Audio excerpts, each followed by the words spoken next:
이제 오늘 우리에게 주시는 하나님의 말씀을 찾겠습니다. 구약성경 잠언 27장 5절 말씀입니다. 잠언 27장 5절 말씀입니다. 다 함께 합독할 때 하나님의 음성을 친히 듣겠습니다. 면책은 숨은 사랑보다 나으니라. 아멘. 저는 오늘 은밀한 사랑보다 더 나은 것이라는 제목으로 하나님의 말씀을 함께 나누도록 하겠습니다.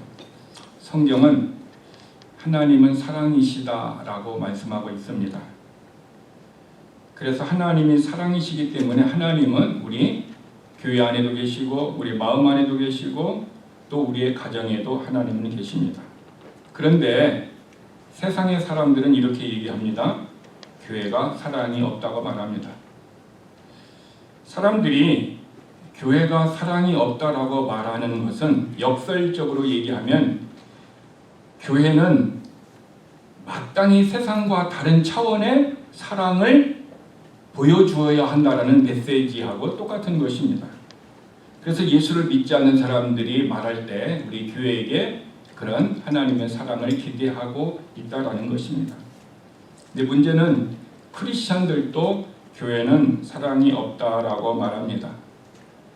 분명히 하나님은 사랑이시기 때문에 하나님은 또 교회 안에도 계시는데 왜 크리스천 사람들이 교회 안에 사랑이 없다라고 얘기하고 있을까요? 그것은요, 내가 교회에서 사랑을 받지 못하고 있다라는 말이 더 교회에 사랑이 없다라는 말보다 더 정직한 표현인 것입니다. 즉, 교회에서 내가 사랑을 받지 못하고 있으면은 교회가 사랑이 없다라고 우리는 이렇게 표현을 하게 되는 것입니다.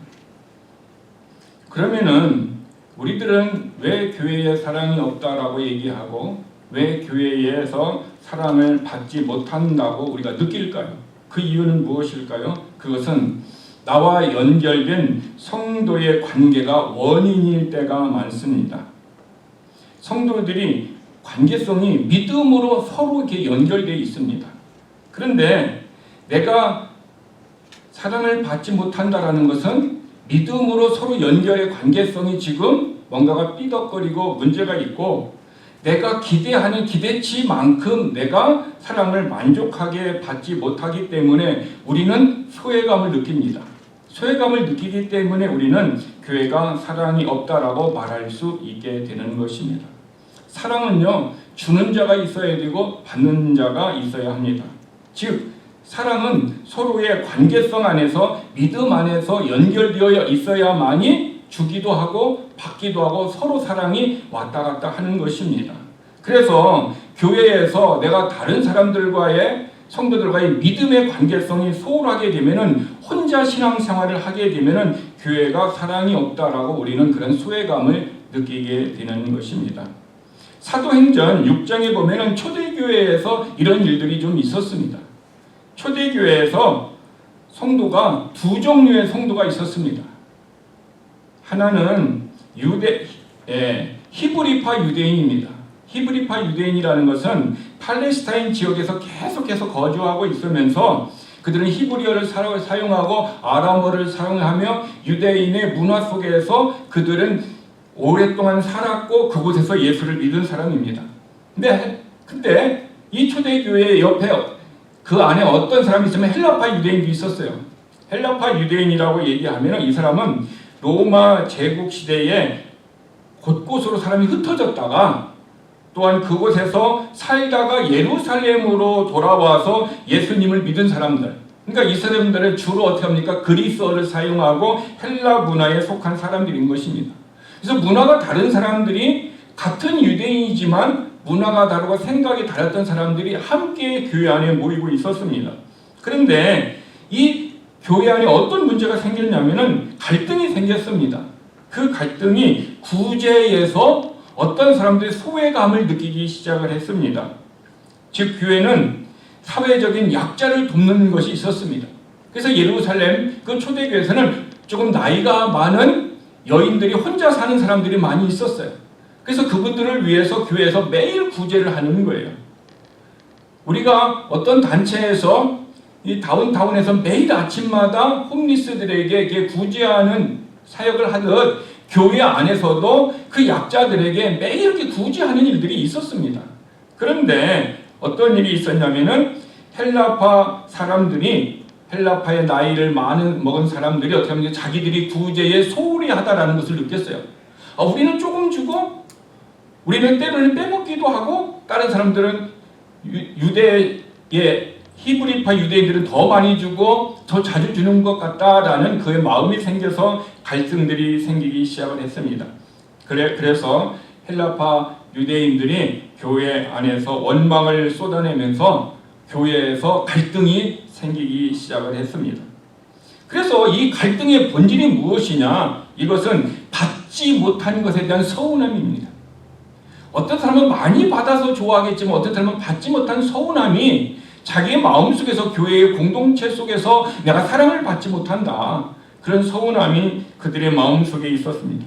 다르게 표현하면 우리는 왜 사랑받지 못하는가라는 정서적인 결핍이 그들의 마음속에서 폭발되었다라는 사실인 것입니다.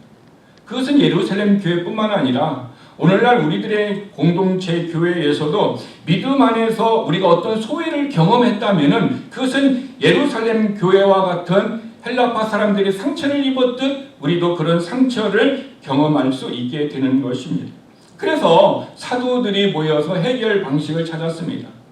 그들의 해결 방식은 이제 먹는 음식의 문제를 좀 더 공평하게 나누어야 한다라는 그런 것과 함께 그들은 역할을 분담을 하기 시작했습니다.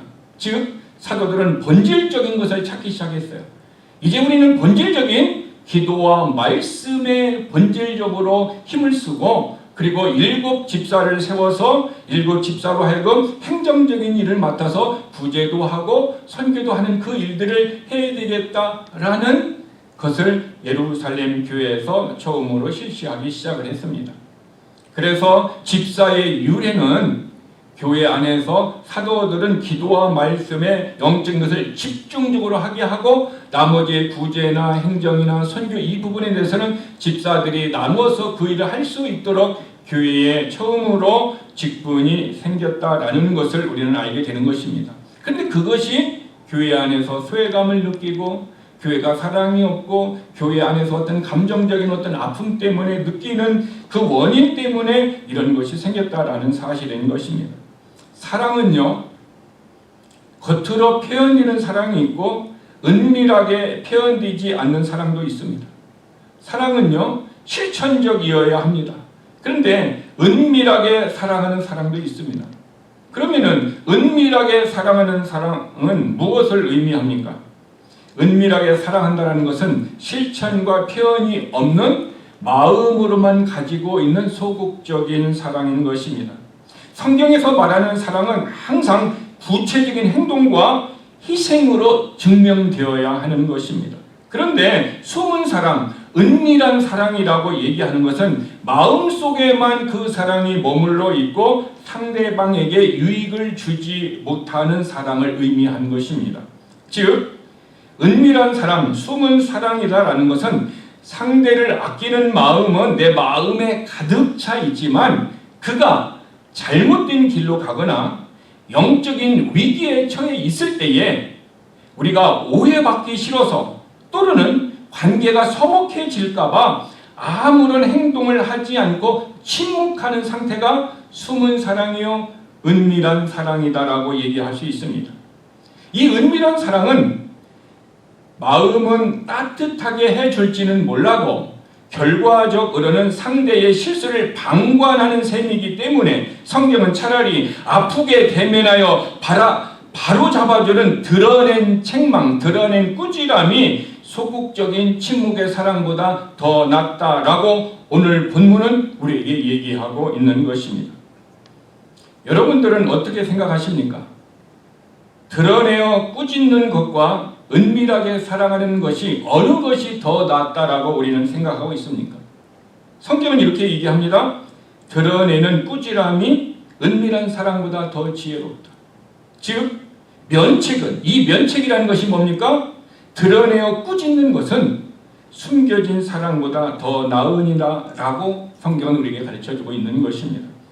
이 방법은 하나님께서 우리를 사랑하는 방법이시기도 하시고 우리가 우리들이 이런 사랑의 방법을 살아가기 원하시는 하나님의 방법인 것입니다. 즉 하나님은 은밀히 사랑하는 것보다 그 사람의 잘못을 드러내어 꾸짖음을 통하여 바르게 잡아주시는 방법을 하나님은 선택하기를 원하시고 있고 하나님은 때로는 그것을 선택하셔서 우리들에게 그런 책망의 꾸지람이 있기를 원합니다. 그런데 우리들은 모든 사람들은 누구든지 책망을 싫어합니다. 책망을 들으면 우리는 마음이 불편하고 감정적인 깨어지게 되어 있습니다. 그러면 하나님은 이 꾸짖는 방법을 통해서 숨겨진 사랑보다 더 낫다라는 이 방법을 누구에게 이 방법을 사용하기를 원하실까요? 그것은요 크리스찬입니다. 하나님은 이 메시지를 크리스찬인 사람들에게 주었다라는 사실인 것입니다. 그러므로 내가 크리스찬이라면 때로는 하나님께서 우리를 희생적으로 사랑하셔서 예수 그리스도를 십자가에 못 박는 방법도 사용하시지만 때로는 우리가 잘못된 길을 갈 때 우리를 책망하시고 우리를 꾸짖으시고 그래서 은밀한 사랑보다 이런 꾸짖는 모습으로 우리들에게 사랑이 표현될 때가 있습니다. 그리고 그 사랑을 우리도 하라고 성경에 기록해 놓았다는 것입니다. 우리가 크리스찬이라면 우리는 어떻게 해야 합니까? 성경의 가르침과 진리의 말씀대로 살아가야 합니다. 크리스찬은 하나님의 말씀대로 하나님의 말씀이 내 생활 양식으로 살기를 원해서 예수님을 믿어서 하나님의 사람이 된 사람들입니다. 그러면 우리는 하나님의 말씀을 내 생활의 양식이 되어야 합니다. 하나님의 말씀 따로 내가 생각하고 원하는 삶을 따로 산다 그러면은 우리의 삶은 하나님의 말씀에서 벗어나 있지만 때로는 우리의 입은 어떻게 해요? 크리스찬이라고 말하고 우리의 삶은 벗어난 그런 이중적인 모습으로 노출될 수 있기 때문인 것입니다. 그러므로 내가 크리스찬인데 내가 하나님의 말씀대로 살기가 싫다면은 내가 크리스찬이 아니든지 아니면 내가 크리스찬이라면은 나는 믿음이 적은 크리스찬의 모습으로 하나님 앞에 서 있는 것입니다. 저는 우리 교회에 이런 분이 한 분도 없기를 위하여 날마다 기도하고 이것이 저의 목회의 핵심 중에 하나입니다. 그것은 우리 모두가 다 하나님 앞에 서는 것입니다. 왜냐하면 교회만 나오면 다 새하늘과 새 땅에 들어가는 것이 아니라 교회에 나와서도 예수 그리스도를 믿어 하나님의 자녀로 신분의 변화가 된 사람들만이 크리스찬이고 그 크리스찬들을 하나님은 랩처, 휴거를 통하여 우리를 저 하늘로 데려가기 때문인 것입니다. 그래서 우리가 새하늘과 새 땅에 이르러 우리가 들려지지 못한다면은 이 땅의 염소와 같은 모습으로 남아있고 양과 같은 모습으로 우리가 주님 앞에 서지 못하게 되는 것입니다. 그러면 여기서 중요한 질문이 하나 있습니다. 내가 진짜 크리스찬인지 가짜 크리스찬인지 우리는 어떻게 알 수 있을까요? 우리는 이 질문을 하게 되면은 많은 사람들은 이렇게 얘기를 합니다. 하나님만 아신다. 하나님만 천국 갈 자를 아신다라고 정확하다라고 그들은 말을 하지만 그 말은 정확하지 않습니다. 하나님은 알고 계십니다. 그런데 누구도 알고 있어요? 구원받은 사람들도 알고 있다는 것입니다. 그러면은 구원받은 우리들이 어떻게 내가 하나님의 자녀고 어떻게 내가 새하늘과 새 땅에 들어간다라는 것을 알 수 있을까요? 로마서 8장 9절 말씀이 우리에게 그 증거가 됩니다. 만일 너희 속에 하나님의 영이 거하시면 너희는 육신에 있지 아니하고 성령에 있나니. 어떤 사람이 있는데 그 사람의 하나님의 성령이 마음속에 없는 사람은 그 사람은 육신에게 속한 사람이고 하나님에게 속한 사람이 아니다라고 성경은 정확하게 얘기하고 있습니다. 그래서 누구든지 그리스도의 영, 성령이 마음속에 없는 사람은 그리스도의 사람이 아니다라고 정확하게 우리에게 얘기합니다. 즉 이 말은 내가 예수님을 믿어서 성령님이 내 안에 거하시면 그 사람은 크리스찬이다.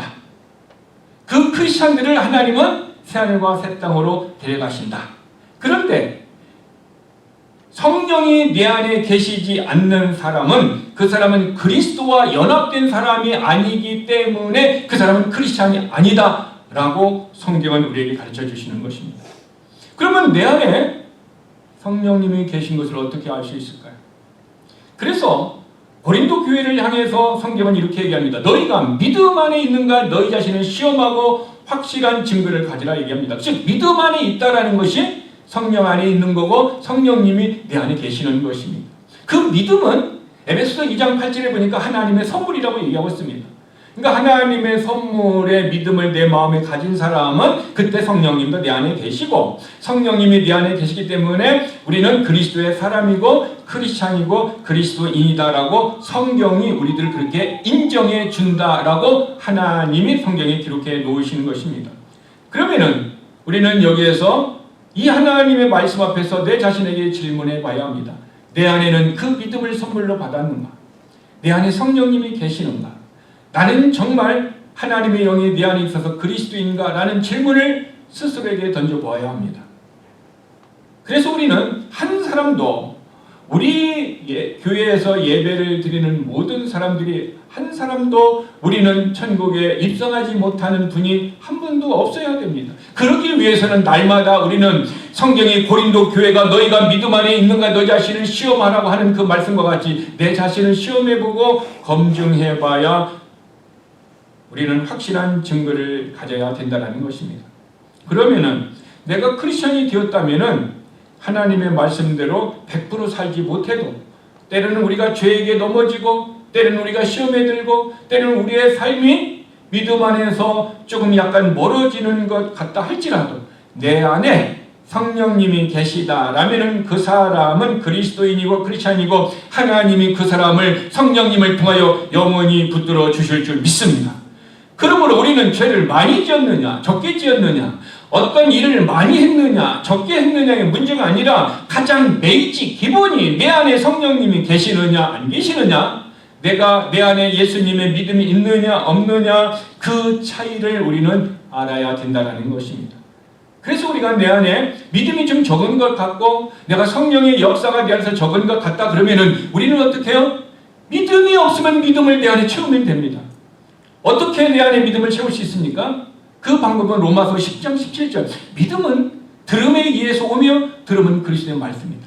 즉 내가 믿음이 많아지고 믿음이 강해지고 믿음의 역사가 있기를 원한다면 이 믿음으로 세상을 이기고 사탄을 이기고 죄를 이기고 그 어떤 유혹을 이기는 그 강한 믿음이 내 안에 있기를 원한다면 우리는 하나님의 말씀을 계속 들으면 들은 그 말씀이 내 안에 있는 믿음과 어떻게 해요? 결합된다, 믹스된다고 했습니다. 섞여지는 거예요.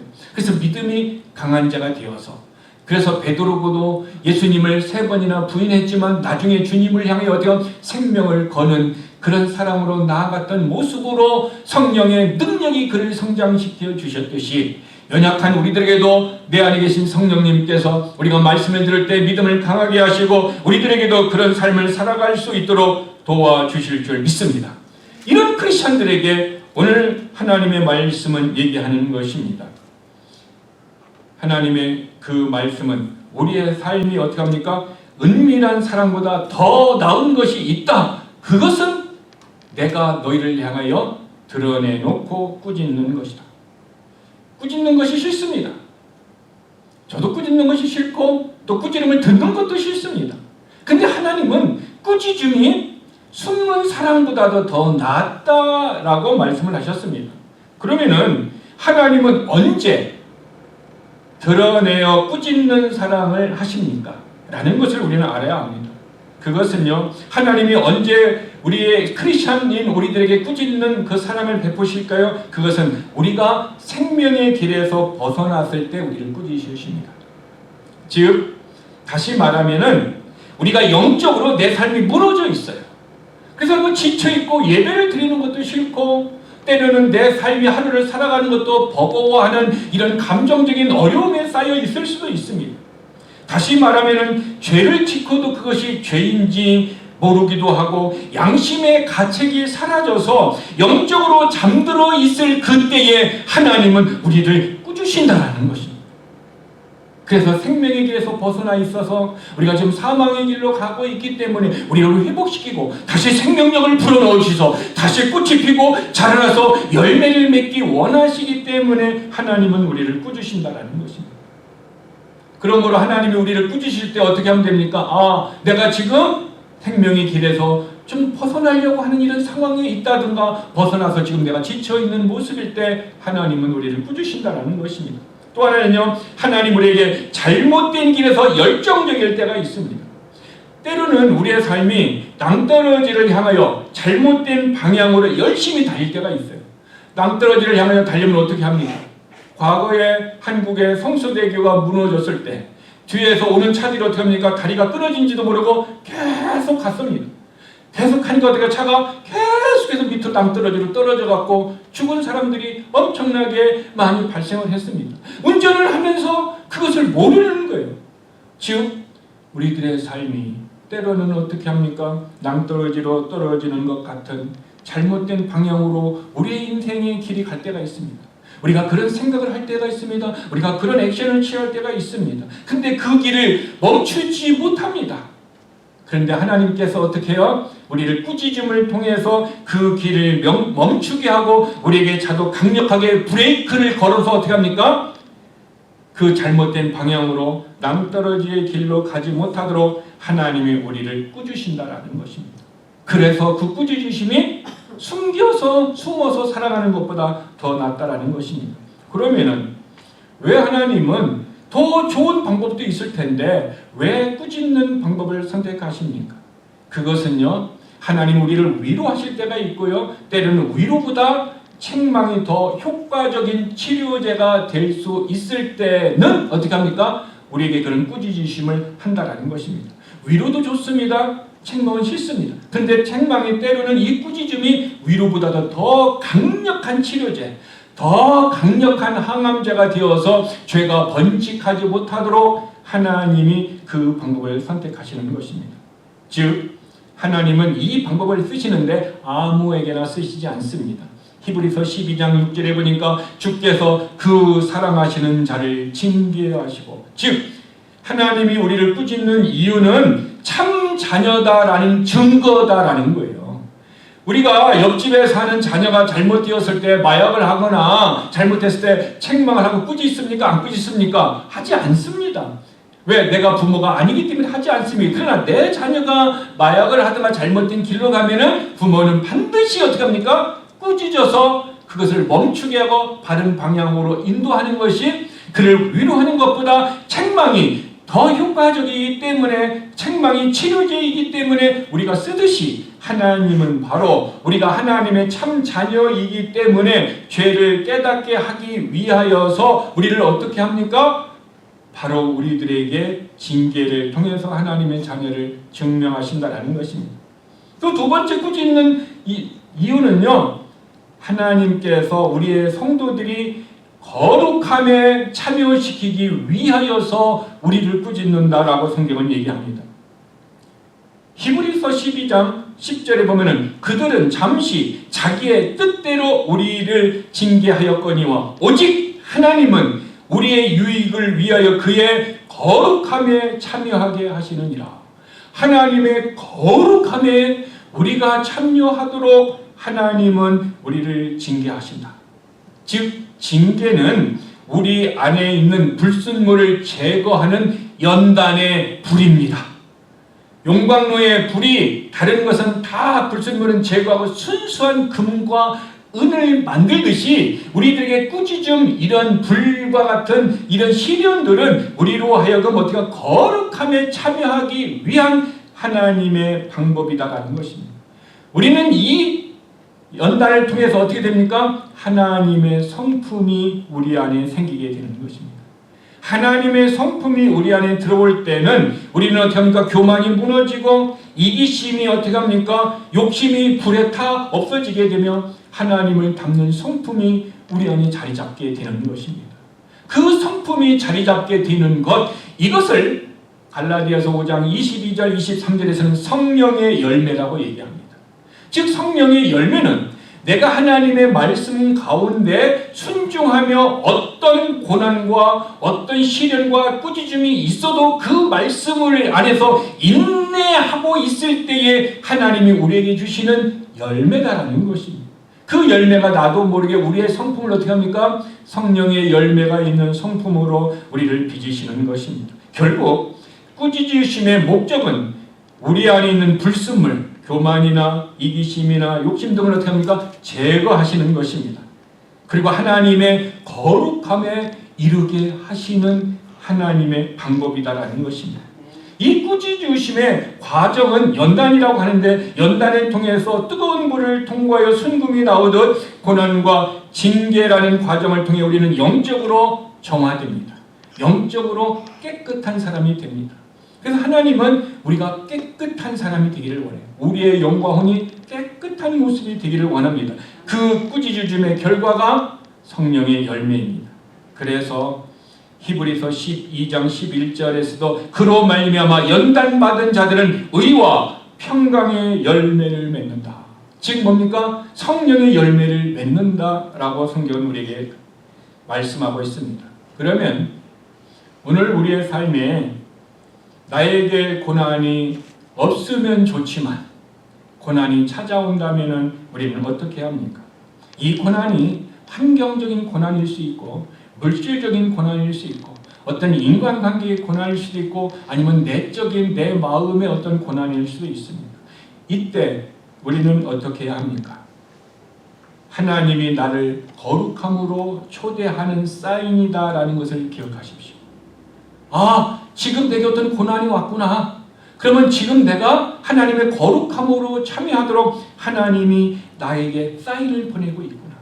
그러면 빨리 내 안에 있는 불순물의 죄를 어떻게 제거해야 되겠다라는 결심을 하고, 그리고 주님과 함께 동행하려고 하는 마음이 갖고 산다면은 하나님께서 우리 안에 있는 이 파멸이 큰 아픔이 찾아오기 전에 작은 아픔을 제거하심으로 예방적인 사랑을 우리에게 부어주시는 것입니다. 그러면은 하나님이 꾸짖으시는 방법과 특징이 있습니다. 그것은 무엇일까요? 하나님은요, 결코 우리를 파괴하기 위한 목적이 아닙니다. 우리에게 고통당하는 것을 즐기시기 위하여 꾸짖듯이 않으시는 것입니다. 하나님이 우리를 꾸짖으시는 것은 최선의 방법이다라는 것입니다. 그 방법이 왜 그것을 선택합니까? 그것이 우리의 무엇의 목적이 있어요? 회복의 목적이 있어요. 우리가 지쳐있을 때 다시 회복되어 강하게 되기를 원합니다. 우리가 넘어져 있을 때 우리를 다시 이렇게 세우시는 부활의 믿음을 갖기 위해서 하나님이 우리를 꾸짖으신다라는 것입니다. 저는 지난 2주간 동안 상당히 깊은 시련의 시간에서 기도하는 시간을 가졌습니다. 많은 사람들이 이 아픔을 아는 사람도 있었지만 대개는 모르고 있었습니다. 그런데 오늘 아침에 말씀을 준비하면서 집에서 기도하고 있을 때에 하나님의 말씀이 제 안에 자리 잡고 있는 모습이 왔습니다. 말씀이 제 안에 자리를 잡아요. 말씀이 자리를 잡으니까 제 안에 어떻게 마음이 이렇게 왔다 갔다 하는 것이 아니라 자리를 잡으니까 마음이 중심이 다 이렇게 서게 되는 거예요. 중심이 서게 되니까 내 마음 안에 있었던 불안과 내 마음 안에 있었던 어떤 그런 것들이 싹 사라지고 내 안에 어떻게 해요? 성령의 열매 평강이 내 안에 자리 잡고 있는 것을 알았습니다.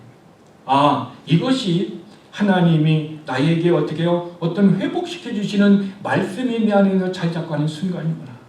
저는 아침에 그것을 경험하면서 하나님 앞에 감사의 기도를 드렸습니다. 근데 하나님이 우리를 꾸짖으시는 방법에는 목적이 인격적이다라는 사실을 기억하십시오. 인격적이다라는 얘기는 무슨 얘기냐면 단계적으로 우리를 이해시킨다라는 거예요. 우리를 단계적으로 이해를 시키는데 먼저 하나님은 말씀을 보내주셔서 우리를 어떻게 보면 깨닫게 해주십니다. 그러므로 우리가 말씀을 들을 때 나에게 주시는 말씀으로 받으면은 내가 흔들리는 마음이 어떤 게 이게 고정될 수 있지만 내게 주시는 말씀이 아니고 그 말씀을 마귀에게 빼앗긴다든가 그 말씀을 잘 듣지 않으면 여전히 우리는 말씀을 들었음에도 불구하고 흔들리는 마음속에 있을 수 있습니다. 근데 말씀을 보내주시고도 우리가 그래도 온전하게 서 있지 못하면 두 번째 단계를 이해시키는데, 그것은요, 그 다음 단계는 양심을 통해서 우리를 부드럽게 경고하십니다. 내 영의 양심을 통해서 내 양심이 부끄러움을 느낀다든가, 내 양심이 어떤 고통을 느낀다든가, 내 양심이 어떤 평안하지 못하도록 하나님은 부드럽게 우리를 경고해 주시는 것입니다. 근데 이것도 우리가 깨닫지 못할 때가 있습니다. 왜냐하면 우리는 지쳐있고 힘들어있고 지금 고통 속에 있기 때문에 이것도 안 들어올 수 있습니다. 그 방법에 듣지 않으면 하나님은 환경이나 어떤 상황을 통해서 큰 목소리를 우리에게 내시는 것입니다. 큰 목소리를 통해서 환경에서 때로는 어떤 상황 속에서 다시 우리가 회복되기를 주님은 원하시는 것입니다. 그래서 주님은 이렇게 말씀과 양심과 어떤 상황 속에서 큰 목소리를 단계적으로 우리를 이해를 시키는데, 이것이 고린도 교회의 고스란히 경고의 말씀으로 가는 것을 우리는 알 수가 있습니다. 고린도전서 11장 29절 30절에 보면은 우리가 성찬식을 할 때 주로 듣는 말씀입니다. 주의 몸을 분별하지 못하고 먹고 마시는 자는 자기의 죄를 먹고 마시는 것이라.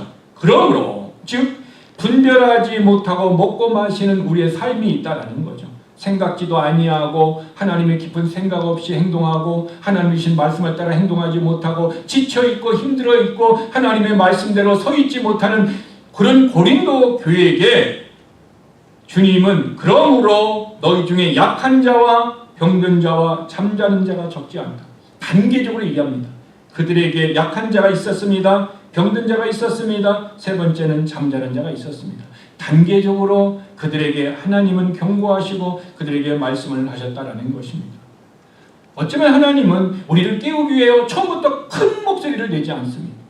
우리에게는 아주 말씀으로 부드럽게, 때로는 내 안에 있는 양심을 통해서 조용한 부드러운 경고, 아니면 우리는 상황과 환경을 통해서 큰 목소리로 하나님을 우리에게 꾸짖어 주시는 거예요. 그런데 중요한 것이 하나 있습니다.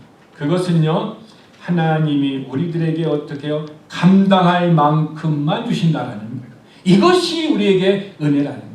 감당할 만큼만 주시기 때문에 우리가 어떻게 다시 일어날 수 있는 기회가 있다는 거예요. 다시 일어날 수 있는 소망이 있다는 것입니다. 하나님이 우리에게 꾸짖는 것은 우리를 죽이시려는 것이 아니라 견딜 수 있는, 우리가 견딜 수 있는 범위 안에서 우리를 꾸짖으신다는 것입니다. 고린도전서 10장 13절에 사람이 감당할 시험 밖에는 너희에게 당한 일이 없나니 오직 하나님은 믿보사 너희가 감당하지 못한 시험 당함을 허락하지 아니하시고 시험 당할 즈음에 또한 피할 길을 내사 너희로 능히 감당하게 하시느니라. 이것이 하나님의 은혜입니다. 이 하나님의 은혜가 있기 때문에 하나님의 꾸지람을 우리에게 선택을 통하여 우리에게 온다 할지라도 하나님은 침묵하는 사람보다도 드러난 책망을 통해서 나타나는 이 실천적인 하나님의 성품과 하나님의 의지가 우리에게 온다 할지라도 우리는 견딜 수 있는 범위 안에서 하나님이 주시는 그 은혜를 기억하시기를 바랍니다. 그러므로 우리는 지나간 우리의 삶 속에서, 우리의 신앙이나 우리의 인생 속에서 하나님께서는 우리를 바른 길로 인도하시기 위해서 때로는 아픈 하나님의 손길이 있었습니다. 때로는 아픈 우리의 마음이 있어서 그 마음이 오래 상처로 나옴이 있을 수 있습니다. 때로는 환경적인 어려움 때문에 그 환경 속에서 우리는 너무 많은 힘든 시간들을 우리는 보냈을 수도 있습니다. 때로는 우리의 인간관계를 통해서 우리는 어떤 어려움을 겪을 수도 있습니다.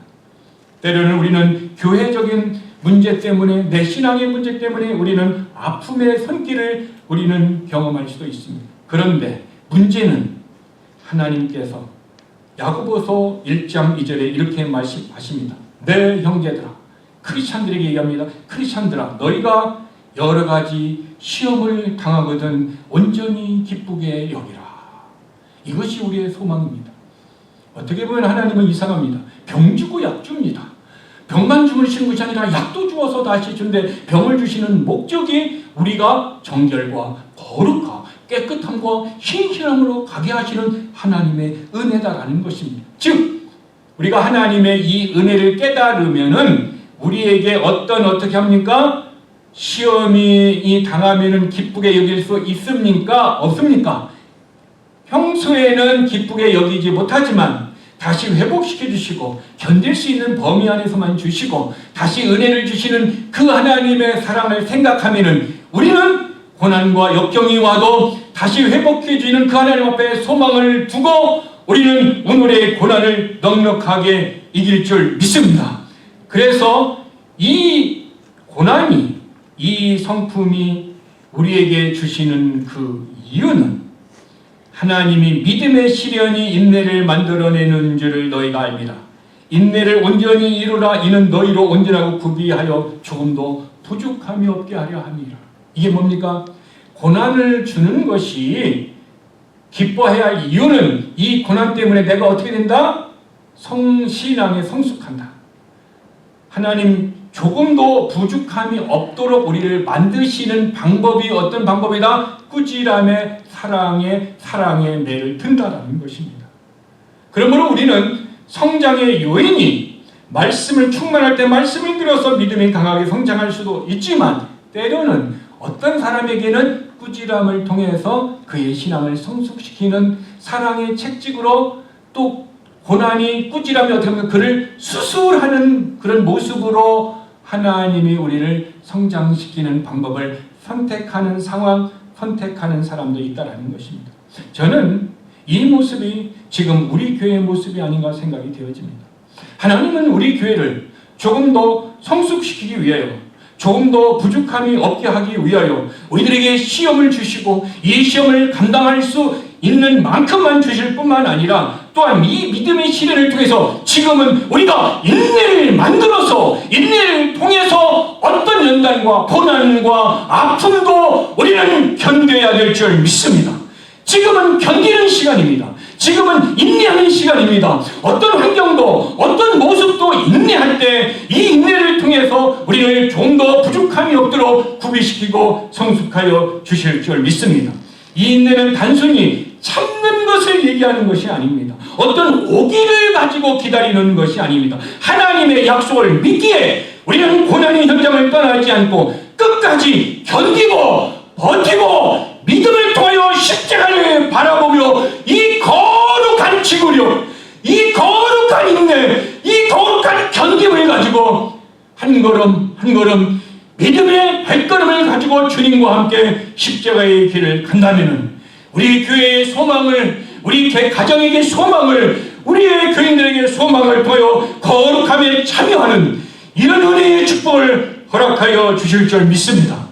우리는 이런 은혜를 통해서 다시 우리가 일어나는 이 환란, 이 징계를 통해서 인내를 만들어내고 견딤으로 말미암아 우리가 성숙함으로 열매를 맺을 수 있는 저와 여러분, 우리의 교회, 우리의 삶이 되기를 예수 그리스도의 이름으로 축복합니다. 기도하시겠습니다. 하나님은 감당할 시험만 주신다. 견딜 수 있는 범위 안에서 우리에게 꾸짖으신다 약속했습니다. 뿐만 아니라 감당하지 못할 시험과 꾸지람과 책망을 허락하지 아니하신다라고 약속했습니다. 그리고 피할 길을 내어 감당하게 하신다고 그랬습니다. 오늘 우리들의 삶 속에 우리는 시험이 있고 때로는 주님의 꾸지람이 있고 우리는 책망들이 있을 수 있습니다. 하나님께서 꾸짖으심을 선택하는 이유는 희생적인 사랑을 받은 우리가 하나님이 침묵하는 사람보다 드러난 책망이 더 낫다라는 잠언의 말씀을 스스로 하나님은 실천하십니다. 그리고 우리로 말미암아 그 하나님의 의지에 따라 하나님의 성품을 담도록 하나님은 우리에게 아픈 손길을, 아픈 환경을 허락하실 수 있습니다.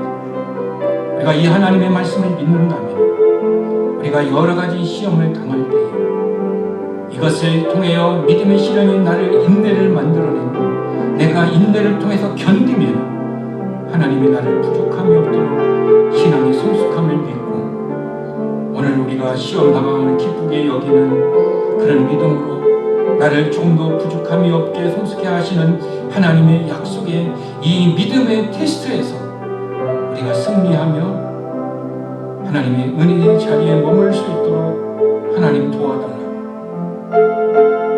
우리의 삶에 무거운 짐 아래서 우리가 도망가지 않고 그 자리에 머물러서 그 시험을 이기고 인내를 통해서 그 짐을 통해서 우리를 빚으시는 하나님의 손길을 우리가 믿는다면 오늘 우리에게 당하는 환난 가운데서 기뻐하며 환난은 인내를, 인내는 연단은 소망을 이루는 그 소망을 이루고 오늘 믿음으로 나가는 우리가 되기를 원합니다.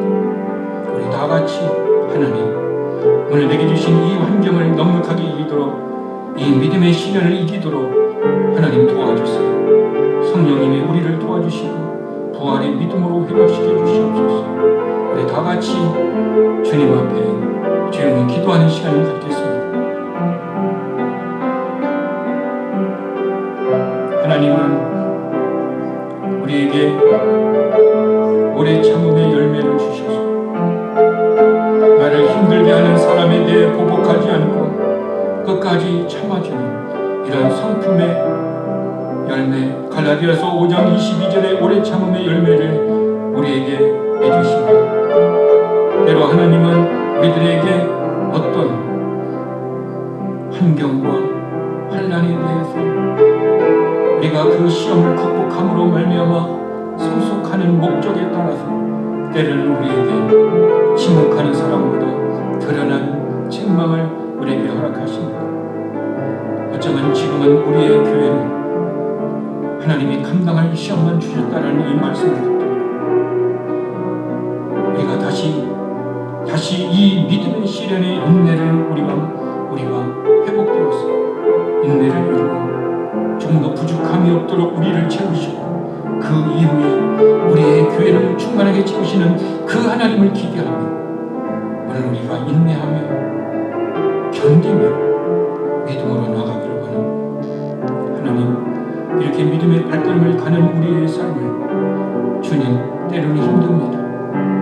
때로는 포기하고 싶습니다. 때로는 너무 고통스러워서 우리는 유혹에 넘어질 수도 있습니다. 그러나 믿음의 불순물인 그 욕심을 태우고 진짜 믿음만을 우리 안에 남기기 위해서 우리를 테스팅하신, 시험하신 그 하나님의 은혜를 우리가 알고 우리가 어떤 짐 아래에서 어떤 시련과 고난 가운데서도 우리가 도망가지 않고 내게 주신 이 자리에 머물러 있어 부모의 사명을 감당하고 교회의 사명을 감당하고 우리의 직분의 사명을 감당할 수 있는 이 하나님의 손길을 믿고 우리가 나가도록 우리를 도와주옵소서. 우리를 도와주옵소서. 우리가 이 고난의 현장을 떠나지 않고 끝까지 버팀으로 말미암아 마침내 승리하는 거룩한 지구력을 가지고 주님 앞에 설 수 있는 그런 믿음의 삶이 우리 안에 있도록 하나님 도와주시옵소서. 하나님이 우리에게 주시는 이 환난이나 꾸짖는 책망은 우리를 파괴하시는 것이 아니라 오히려 우리를 온전하고 부족함이 없는 상태로 빚어가는 사랑의 과정이다라는 말씀을 우리는 알았습니다. 이제는 우리는 이 환난을 통해서 인내를 배우고 그 인내가 우리를 연단하여 검증된 하나님의 성품으로 회복시키고 최종적으로는 흔들리지 않는 소망에 이르게 하시는 하나님의 약속의 말씀을 들었습니다. 이제 우리는 하나님의 거룩함에 참여하도록 은밀한 사람보다 꾸짖음을 선택하시는 그 하나님의 선택을 받아들입니다.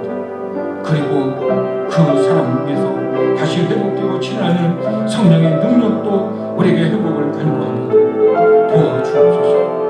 도와주옵소서. 우리의 성도들을 회복시켜 주시고 우리의 교회를 회복시켜 주시고 우리의 가정을 회복시켜 주시고 무너진 우리의 조국과 이 나라와 민족을 하나님 치유하여 주시옵소서. 하나님, 오늘 거룩한 주일 하나님 앞에 나왔습니다. 이삭과 같이 내 몸을 하나님 앞에 드립니다. 기도의 제목과 마음의 소원함을 하나님 앞에 드립니다. 10의 1조로 주일헌금으로 감사한 금을 하나님 앞에 드립니다. 이것이 우리가 드리는 믿음의 고백입니다. 하나님 받아주시옵소서. 그리고 다시 회복시켜 주시고 다시 부활의 믿음을 통해서 주님과 함께 예수 그리스도와 함께 십자가를 향하여 달려가는 우리들에게 절망하지 않고 좌절하지 않고 다시 일어나 승리할 수 있는 여호와의 니시의 깃발을 붙들고 흔들 수 있는 승리를 우리에게 허락하여 주시옵소서. 예수님의 이름으로